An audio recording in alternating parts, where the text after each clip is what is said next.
y damos paso a la nueva ponencia, que es la ponencia de Janina Daniluk, que es entre Pituhue y Ñandú, haciendo las paces con lo atípico en las clases de teoría musical. Janina Daniluk es de Paraguay y es magíster en teoría de la música, egresada de Indiana University, Bloomington, Estados Unidos, en el 2021, gracias a una beca del programa Fulbright. Actualmente se desempeña como docente en la Universidad Nacional de Asunción y como tutora independiente en proyectos relacionados a la teoría musical. Ha presentado en conferencias en Reino Unido, Brasil y Paraguay, y entre sus áreas de interés se encuentra la pedagogía de la teoría y el análisis del repertorio posttonal. Entonces ahora los dejo con Janina, que va a hacer su ponencia. Muchas gracias, Alejandro. Un gusto estar acá, gracias por la invitación. Y bueno, esta charla es un poquito tangencial, creo yo, a lo que se viene hablando, no tan de contenido teórico en sí, pero creo que puede servir para arrojar un poquito de otra visión desde el costado, que estoy segura va a seguir siendo motivo de charla en estos días. Y uno se pregunta qué tiene que ver un par de aves con la teoría de la música, pero al pensar en pájaro, si yo les pidiera que piensen en alguno, es muy probable que describan un animal pequeño que vuela, que canta, como sería un dienteveo, que llamamos pitohue en Paraguay y en otras regiones, o un petirrojo. Sin embargo, un ñandú, un avestruz, un pingüino, son también miembros de esa categoría pájaro, aunque son de mayor tamaño, no vuelan ni cantan. Entonces, a fin de contextualizar y dar un poquito un fundamento histórico, comencemos por definir qué es la categorización. Es un mecanismo de organización de la información que obtenemos de la realidad que nos permite simplificar la infinitud de lo real mediante la agrupación de elementos diferentes en conjuntos. Por ejemplo, si pidiera a alguien que me diga en qué categoría pondría a estos elementos, es casi seguro que me dirían que son instrumentos musicales. Categorizamos estos 18 elementos diferentes en un mismo conjunto, ya que a nuestro entender cumplen la misma función de hacer música. La teoría clásica sobre las categorías las define por las propiedades que son comunes a los miembros de cierta categoría. Y cuando hablamos hacemos este proceso de manera casi inconsciente y automática, ya que desde niños aprendemos los nombres de los objetos, las cualidades que comparten e incluso la categoría a la que pertenecen. Sin embargo, esta teoría clásica presenta algunas dificultades. La que quiero tocar como base a lo que viene después es la aparente igualdad entre todos los miembros de la categoría. Dado que, según la teoría clásica, comparten todas las características que lo hacen ser parte de esa categoría, sería imposible decidir cuál de los elementos es el mejor representante de la categoría. Por poner un ejemplo sobre los géneros musicales, sería muy fácil encontrar que la categorización rígida no satisface las necesidades que tiene el concepto. Por ejemplo, la idea de una canción de hard rock o de heavy metal es que tendría guitarra eléctrica distorsionada, batería fuerte e intensa, probablemente pocos acordes. Sin embargo, hay muchas canciones que llevan guitarra eléctrica y no son heavy metal. Por otro lado, Led Zeppelin, que es una de las bandas precursoras, consideradas precursoras en el heavy metal, tiene varias canciones ya en su periodo avanzado que no llevan batería intensa durante la mayor parte de la canción, como esta, que debería empezar a sonar. Ok.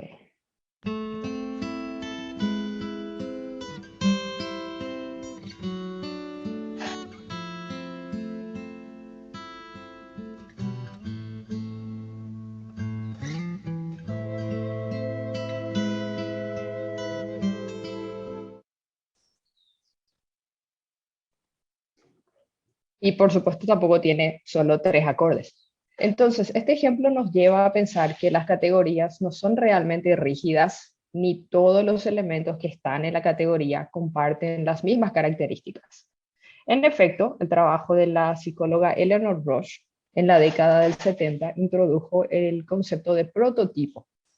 Ella propone que dentro de la categoría se pueden encontrar elementos que la definen, es decir, que son mejores ejemplos de dicha categoría. Roche definió el prototipo como el ejemplar que mejor se reconoce, el más representativo y distintivo de una categoría, puesto que es el que más características comparte con el resto de los miembros de esa categoría y menos con los miembros de otras categorías. Si me pidieran elegir una canción de los Beatles y yo eligiera esta,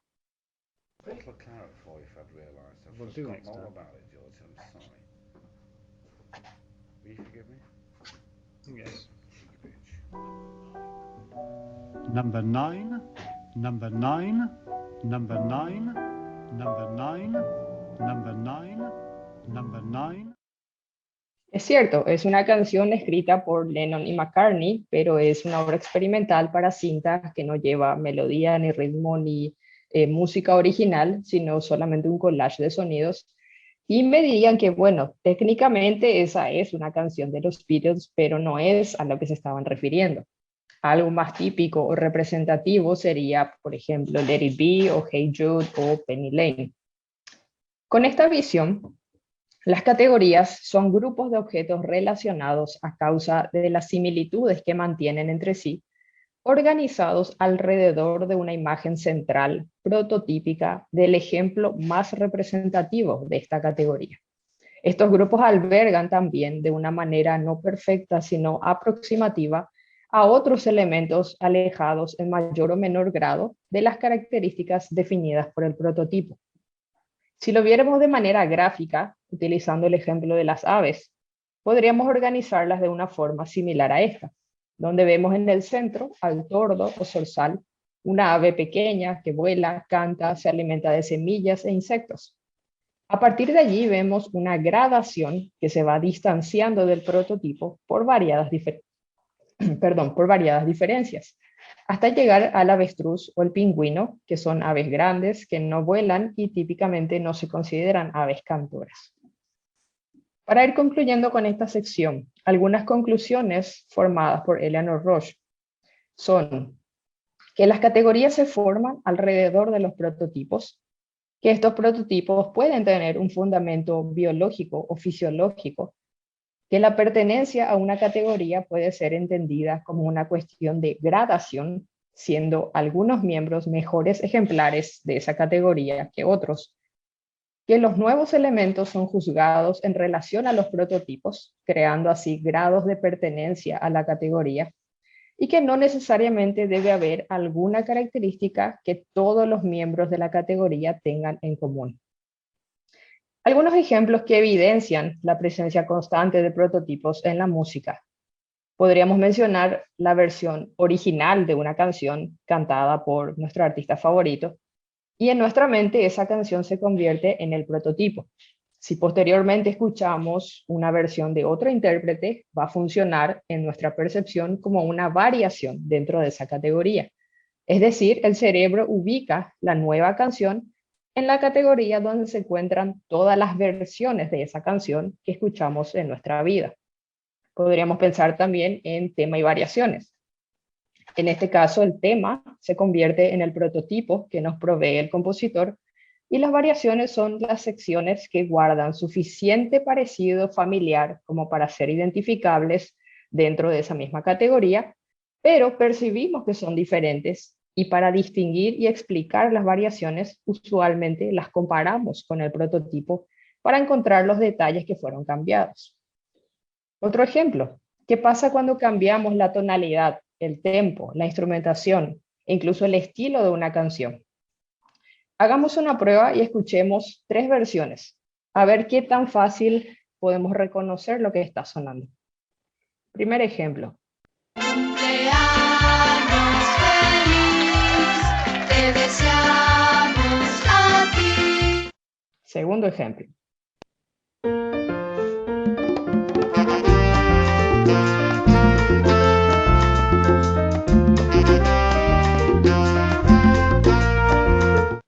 Tercer ejemplo.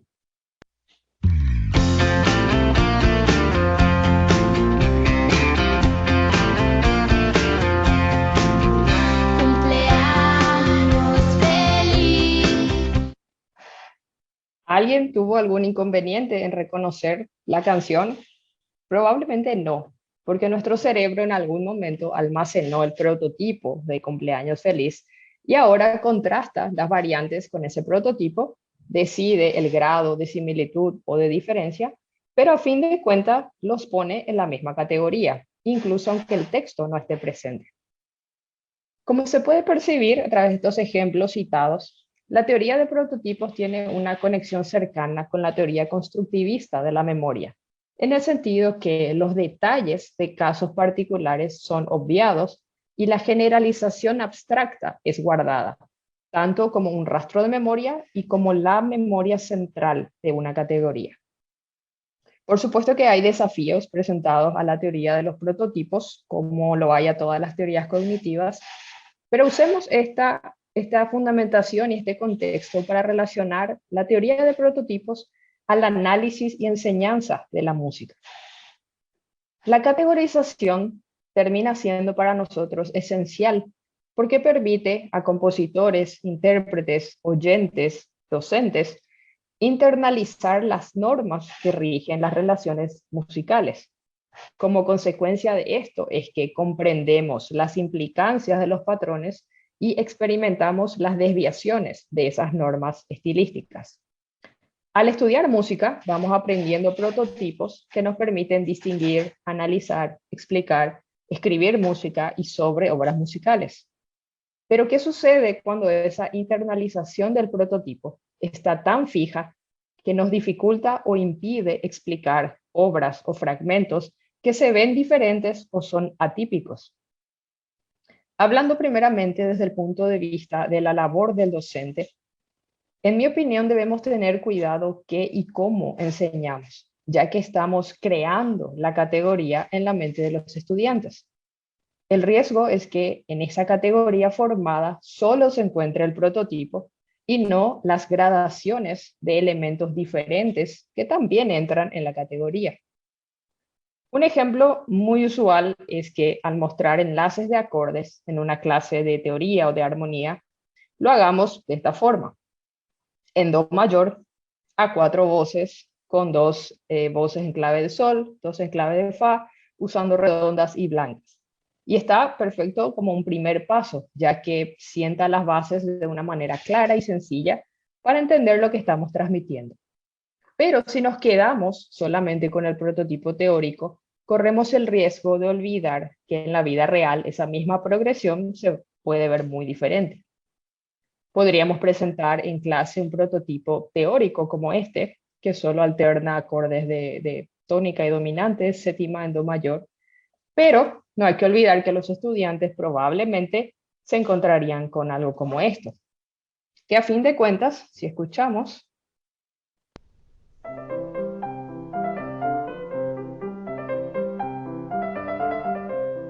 está basado prácticamente en la misma progresión que lo anterior, con diferencias, por supuesto, por el do como pedal en el bajo y por el mayor movimiento melódico y rítmico.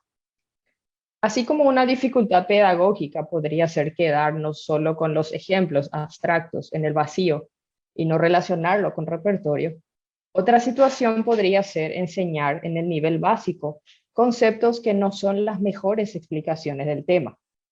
Por ejemplo, y esta imagen la tomé de internet, introducir las duraciones de las figuras musicales diciendo que la redonda dura 4 tiempos, la blanca dura 2 tiempos, etc. Pero sabemos que si la cifra de compás es diferente, estas duraciones son diferentes. Dado que estamos creando esa categoría de duración de las figuras musicales en la mente de los estudiantes, probablemente sería más conveniente crear un prototipo por proporciones, asignando a las figuras una duración relativa a las que las rodean, incluso introduciendo la división ternaria del pulso, que suele ser dejada para mucho más adelante, de forma que el estudiante pueda aplicar el conocimiento en variados contextos. Con pequeños cambios como esto en la presentación de la información, creamos más flexibilidad en la mente de los estudiantes, ya que además de mostrar el prototipo, los exponemos a variaciones dentro de esa misma categoría. Así podemos ampliar la visión y las expectativas del estudiante y prepararlos mejor para las experiencias de la vida real y del repertorio musical. Si presentamos a los estudiantes una mayor cantidad de ejemplos que se basen en principios similares, pero que incluyan diferencias, hay muchas más chances de que se sientan solventes y preparados a la hora de adaptarse a nuevos contextos. En la siguiente parte veremos brevemente algunos ejemplos concretos de análisis de fragmentos musicales y cómo se podrían encarar estos en la clase de teoría musical con una mirada a través de la teoría cognitiva de prototipos. Dado que todos los ejemplos musicales son eventos concretos que relacionamos con una categorización abstracta que aprendimos anteriormente, automáticamente estamos trabajando con un prototipo mental contra el cual contrastamos lo que estamos analizando. Decimos, por ejemplo, esto es una cadencia auténtica perfecta, esto es un periodo, esto tiene forma binaria, o incluso esto es una dominante o no es una dominante, como se estuvo debatiendo ayer. Una semicadencia, por ejemplo, sobre un quinto grado, en esta tradición sería considerada el prototipo, pero no es el único tipo de semicadencia que puede ser encontrado. Entonces, de esa misma forma, algunos ejemplos que vamos a ver contrastan esto de lo prototípico con lo atípico en aspectos referentes a la forma musical, que creo es la más concreta de mostrar en este breve tiempo. Empecemos con el periodo, la estructura periódica. Según William Kaplan, es un tema de 8 compases que está construido por 2 unidades de 4, con una frase, la primera llamada antecedente, la segunda consecuente. Ambas empiezan con una idea básica de 2 compases y luego tienen una idea contrastante que en la primera frase lleva a una cadencia débil y a la segunda frase a una cadencia más fuerte, usualmente auténtica perfecta. Esto sería un concepto abstracto en el vacío, al que por supuesto le tenemos que añadir demostraciones musicales. Y encontramos en el periodo clásico ejemplos prototípicos de lo que es una estructura periódica, como este inicio del segundo movimiento de la pequeña serenata nocturna de Mozart. Aquí vemos la partitura analizada, tomada del libro de Kaplan, con las frases antecedente y consecuente, idea básica, idea contrastante, semicadencia, cadencia auténtica perfecta. Vamos a escuchar el fragmento, pero me gustaría prestar atención a la estructura del segmento, pero más que eso a nuestras expectativas respecto a la forma y ver si estas están satisfechas o no por esta obra.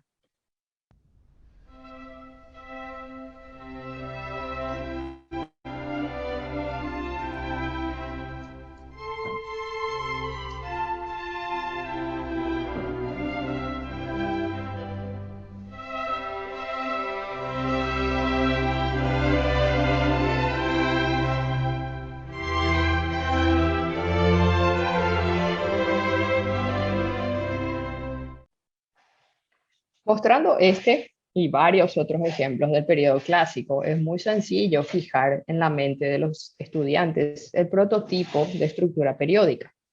Pero todos sabemos que el mismo Kaplan muestra numerosos ejemplos donde ocurren lo que él denomina desviaciones, que son ocurrencias que se alejan de una u otra manera de este modelo teórico prototípico a causa de diversas intenciones compositivas. Escuchemos primeramente este fragmento de la sonata para piano número 8 de Mozart, tratando de percibir qué fue lo que se alejó del prototipo esperado, pero por sobre todo, cómo nos hace sentir esa situación de diferencia.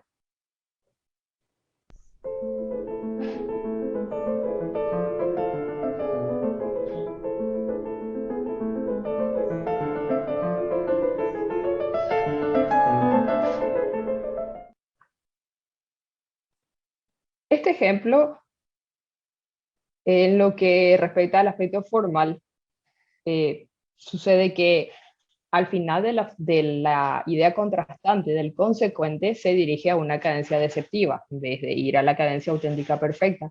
Por lo tanto, se tiene que repetir esa frase de la idea contrastante, esa semifrase. Entonces termina siendo más largo que lo normativo porque el consecuente fue expandido. Y vemos que ese es el aspecto en el que se alejó del prototipo y tal vez jugó un poquito con nuestras expectativas que estaban formadas mentalmente y perceptivamente por el prototipo de años de escucha de estructuras periódicas. Este último ejemplo también tiene una estructura periódica, pero aquí hay una interpolación de un material diferente entre la idea básica y la idea contrastante, marcado en verde, que hace que esta unidad tenga 10 compases en lugar de los 8 que se considerarían la norma según el prototipo presentado. Si se reconstruye quitando eso extra, ahí sí tendríamos un periodo en concordancia con el prototipo de 8 compases. Pensando en la teoría de los prototipos, mientras observamos estos ejemplos, en mi opinión se entiende más fácil las desviaciones de frase y las desviaciones cadenciales que propone Kaplan. El objetivo es que al contrastar el elemento bajo análisis con el prototipo formal, las diferencias sean evidentes y se pueda explicar qué, cómo y dónde ocurren estas discrepancias. De ninguna manera se trata de arreglar al compositor, sino más bien a sentirse cómodos con eso que es inusual. Pasando finalmente a ejemplos de formas más grandes. Es muy común, y he visto en mi experiencia, enseñar en los cursos donde se habla de estructuras formales, el prototipo de forma sonata de esta manera. Esta también es una imagen tomada de internet y me parece que está correcta porque es lo más típico dentro de la sonata clásica. Y por cuestiones de tiempo, y no creo que sea necesario ver los numerosos ejemplos prototípicos que hay en la literatura musical. El inconveniente está en no presentar las numerosas, entre comillas, desviaciones de esta norma que también ocurren en la literatura musical. Tomando solamente ejemplos relacionados al inicio de la reexposición, esta famosa sonata número 15 de Mozart, vemos que comienza a reexponer el tema principal en la tonalidad de la subdominante en vez de la tónica, que era lo esperado según el modelo. También a fin de terminar, entre comillas, de manera correcta la transición y preparar el segundo tema, está extendido en la cantidad de compases. Otro ejemplo sería esta sonata número 1 de Haydn, que también comienza recapitulando erróneamente, entre comillas, en la tonalidad de la relativa menor, y luego se corrige para poder terminar la transición en do mayor, que era lo esperado. Trasladando estos conceptos cognitivos a la enseñanza de la teoría musical en general, podemos imaginarnos un proceso pedagógico para enseñar estos ejemplos que son atípicos o son diferentes a lo esperado, tomando en cuenta la teoría cognitiva de los prototipos. Un modelo de clase podría abarcar los siguientes momentos. Luego de enseñar el o los conceptos musicales que corresponden a la clase, podemos pedir a los estudiantes que nombren un pájaro, algo así como pasó al inicio de esta ponencia. Las respuestas probablemente van a ser aves prototípicas dependiendo de la región donde vivan y también dependiendo de la creatividad que tengan los estudiantes en ese momento. Basado en las respuestas, se puede explicar brevemente la teoría de prototipos y la forma en la que los seres humanos categorizamos los objetos. Explicar cómo algunos de esos pájaros son prototípicos y otros serían atípicos. Finalmente, podemos mostrar un ejemplo prototípico de lo que sea que estemos estudiando y llamarlo ejemplo Pitohue o ejemplo zorzal, y explicar luego cómo un ejemplo que no encaje exactamente en esas características sería un ejemplo ñandú o un ejemplo pingüino. A partir de allí es fácil desarrollar con los estudiantes el vocabulario musical apropiado para explicar estas diferencias entre el prototipo y las gradaciones de variantes que existen. Este es un lenguaje sencillo de comprender y provee un marco fructífero para hablar sobre lo típico y lo atípico en las clases de teoría musical. De esta manera, además de enseñar contenido musical, estamos orientando a los estudiantes a la flexibilidad mental y al proceso de adaptar conceptos a diferentes escenarios. La intención de esta ponencia es la de despertar la curiosidad y estimular la búsqueda de nuevas y más eficientes maneras de analizar la música y enseñarla, al tiempo que hacemos conscientes nuestra propia reacción ante lo atípico. Los distintos aspectos mencionados pueden ser exitosamente aplicados al análisis de diferentes parámetros musicales, tales como forma, cadencias, armonía, música de ciertos periodos, estilos o géneros, o incluso anotar diferencias de versiones en la misma pieza musical. En lo que respecta al proceso de preparar una clase, mi intención es alentar a los docentes que están presentes a introducir temas nuevos en el aula, seleccionando ejemplos prototípicos primero, pero dando también lugar a una gradación de atípicos según el nivel del grupo. Los ejemplos inusuales, por lo general, nos ponen un poco incómodos porque no encajan en nuestra percepción de la categoría. Mostramos una tendencia natural de huir de esa zona gris.